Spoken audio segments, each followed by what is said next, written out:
गढ़ियासीन गुज़रियल ॾींहुं गढ़ियासीन भरिसां ॻोठ अब्दुल रहमान शहर में शहर बिरादरी जे पुराणे तकरार तां मारिजी वियल नारी मटण शहर जो केस दाख़िल न करण खिलाफ़ नारी जे वारसनि जो लाश कीरतर कैनाल पुल ते रखी धरणो हणी छॾियो। धरणे सबब रोड जे ॿिन्ही तरफ़नि खां सभई मुसाफ़िर गाॾियूं बीहजी वयूं। पुलिस गाइब मुसाफ़िर सख़्त परेशानी खे मुंहुं ॾियण लॻा।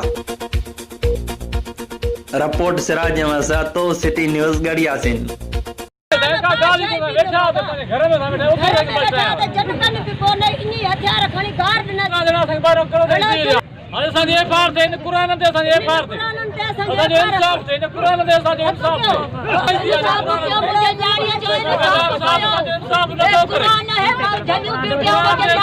इंसाफ